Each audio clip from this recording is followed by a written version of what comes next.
According to statements made by Donald Trump and rapidly spreading reports, a dramatic U.S. military operation targeting the Venezuelan government allegedly took place overnight in Caracas. The situation is described as fluid and highly dynamic, with information emerging in fragments rather than through a single official briefing. In the hours preceding this video, residents of Caracas reportedly shared recordings showing military helicopters flying low over the city, sounds of gunfire, explosions, and apparent strikes on military facilities. These images, while difficult to independently verify in real time, formed the first wave of information suggesting that an extraordinary event was unfolding. Shortly afterward, Trump publicly stated that U.S. forces had carried out an operation resulting in the capture and removal of Nicolás Maduro from Venezuela.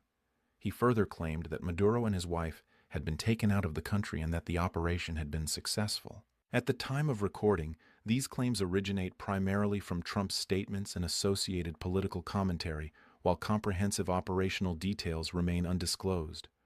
No full military briefing has yet outlined the scope, duration, or exact mechanics of the alleged operation. What is clear is that the narrative immediately shifted from speculation to political consequence. If Trump's statements reflect the actual situation on the ground, this would represent one of the most direct U.S. military interventions in Latin America in decades.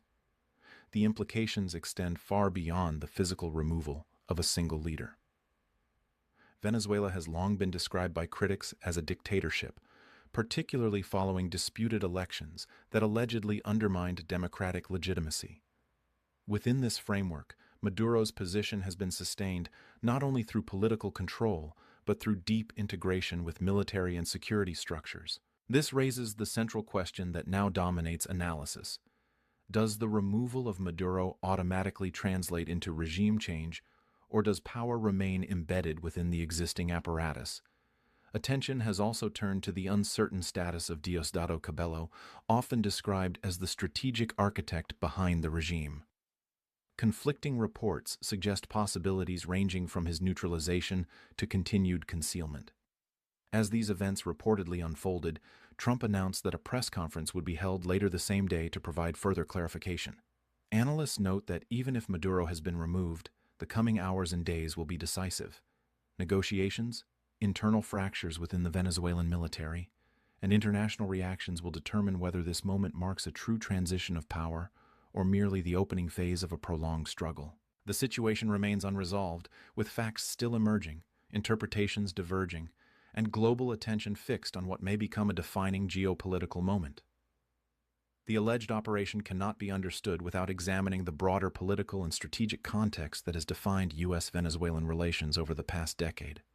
Venezuela possesses some of the largest proven oil reserves in the world, a fact that has consistently placed the country at the center of geopolitical calculations. For Washington, Venezuela has represented both a strategic liability and a potential leverage point in the global energy market. Under the administration of Joe Biden, U.S. policy toward Caracas initially emphasized diplomacy and conditional engagement. In 2023, negotiations reportedly led to limited sanctions relief and prisoner exchanges in return for commitments to hold democratic elections. According to U.S. officials, these commitments were later broken, with elections described by opposition groups as manipulated and illegitimate. This perceived failure of diplomacy reshaped the internal debate in Washington. The return of Donald Trump to a position of decisive influence marked a sharp shift in tone and strategy. Trump publicly framed Venezuela not only as a dictatorship, but as a regime sustained through corruption, narcotics trafficking, and repression. From this perspective, diplomatic engagement was presented as exhausted, leaving coercive pressure as the remaining option. Statements attributed to Trump suggest that prior to the alleged operation, Maduro was offered a path to leave the country safely, an offer he reportedly rejected. This claim, while difficult to verify independently, fits a broader pattern of signaling designed to portray military action as a last resort rather than an impulsive decision. The operational framing also relied on legal justification. U.S. authorities reportedly expanded air and maritime enforcement under the banner of anti-narcotics operations, effectively creating a de facto blockade around Venezuelan airspace and territorial waters.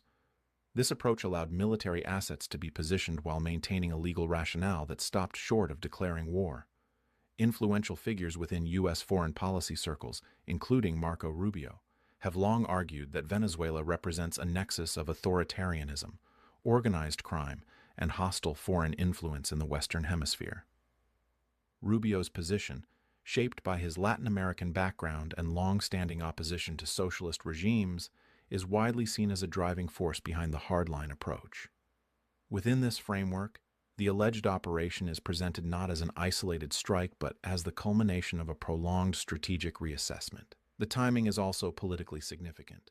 With U.S. midterm elections approaching, decisive foreign action carries domestic implications, signaling strength and resolve to voters. Whether these calculations influenced the final decision remains a matter of interpretation, but they underscore that the events in Caracas cannot be separated from internal U.S. political dynamics. As analysis continues, the central issue remains whether this shift from diplomacy to force will produce stability or ignite a more complex and unpredictable phase in Venezuela's crisis. Attention now turns to the internal power structure of Venezuela and the question of whether the alleged removal of Nicolas Maduro would be sufficient to dismantle the regime he has led. Analysts consistently emphasize that authoritarian systems rarely collapse with the departure of a single figure. In Venezuela's case, power has long been distributed across a dense network of military commanders, intelligence agencies, party officials, and economic actors who benefit directly from the status quo. Central to this structure is the armed forces, whose loyalty has historically been secured through patronage, control of key industries, and protection from prosecution. Even if Maduro has been physically removed, the decisive factor remains whether senior military leadership accepts a transition or attempts to retain control. This uncertainty is amplified by the unclear status of Diosdado Cabello, widely regarded as one of the most influential figures behind the regime. Often described as the strategic brain of the government, Cabello's control over party machinery and security institutions has made him a central pillar of power. Conflicting reports regarding his fate illustrate the informational fog surrounding the situation. If Cabello remains active, the regime's capacity to resist or reorganize may be significantly higher. If he has been neutralized, the internal balance could shift rapidly. Parallel to these uncertainties is the question of legitimacy. Opposition figures argue that Venezuela already has a legally elected president in Edmundo Gonzalez following contested elections, with Maria Corina Machado positioned as a key political force capable of mobilizing public support. However, legitimacy on paper does not automatically translate into effective control. State institutions, security forces, and administrative systems must either defect or be replaced for a genuine transition to occur. This creates a critical window in which negotiations, pressure, and guarantees become decisive. International actors may attempt to broker arrangements offering amnesty or security assurances to military officials in exchange for acceptance of a new political order. At the same time, the risk of fragmentation cannot be ignored. If different factions within the military or security services pursue divergent strategies, Venezuela could face a period of instability rather than immediate consolidation. Public sentiment adds another layer of complexity. While many Venezuelans reportedly oppose Maduro and welcome change, mass support alone does not determine outcomes in heavily militarized states. The coming hours and days, therefore, represent a test not only of political legitimacy, but of institutional alignment. Whether the alleged operation marks the beginning of a controlled transition or the opening of a volatile power struggle depends on decisions being made behind closed doors, far from public view. Beyond internal Venezuelan dynamics, the alleged operation has generated immediate international reactions and strategic recalculations. Governments across Latin America and Europe have approached the situation cautiously, issuing statements that emphasize the need for verified information and restraint while closely monitoring developments. The absence of a detailed public briefing has left allies and adversaries alike relying on partial reports and political statements. This ambiguity has intensified debate over legality and precedent. Supporters of the operation argue that the Venezuelan government forfeited legitimacy through electoral manipulation, repression, and alleged involvement in transnational crime, framing intervention as a corrective measure rather than an act of aggression. Critics counter that unilateral military action, even against an authoritarian regime, risks undermining international norms and could destabilize the region. Comparisons have already been drawn between this alleged U.S. action and other recent military interventions worldwide.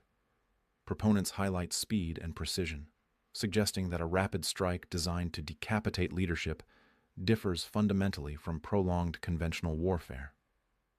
They argue that minimizing civilian harm and infrastructure damage reduces long-term costs and chaos. Detractors warn that such comparisons oversimplify reality. Removing leadership does not automatically neutralize networks of power, nor does it guarantee acceptance by local institutions. Regional actors are particularly sensitive too. The events surrounding the alleged U.S. operation in Venezuela represent a critical moment not only for the country itself, but for the broader international order. If the statements made by Donald Trump accurately reflect reality, the removal of Nicolás Maduro would mark one of the most direct and consequential foreign interventions in the Western Hemisphere in decades. Yet even in this scenario, the outcome remains far from settled. History repeatedly shows that the fall of a single leader does not automatically dismantle the systems that sustain their rule. Power in Venezuela has been embedded within military hierarchies, security services, political networks, and economic interests that cannot be neutralized overnight. The decisive question is therefore not whether Maduro has been removed, but whether the institutions that upheld his authority are willing to accept a new political reality. The potential transition toward leadership associated with figures such as Edmundo González or Maria Corina Machado will depend on negotiation, guarantees, and the alignment of force, not solely on claims of legitimacy. Internationally, the situation exposes deep tensions between principles of sovereignty and arguments for intervention against authoritarian regimes. Some observers view the alleged operation as a demonstration of strategic decisiveness and military superiority, while others warn that it risks normalizing unilateral action and weakening global norms. Domestically within the United States, the timing and framing of events intersect with political calculations, reinforcing the reality that foreign policy decisions rarely exist in isolation from internal power dynamics. What remains clear is that Venezuela stands at a crossroads. The coming days will determine whether this moment becomes the beginning of a controlled political transition or the opening of a more volatile and uncertain phase. Until independent confirmation and concrete institutional shifts emerge, the situation must be understood as unresolved. In that uncertainty lies the central lesson of this episode. Removing a leader is an event, but transforming a state is a process, one that unfolds not in headlines, but through difficult, often invisible decisions made long after the cameras move on.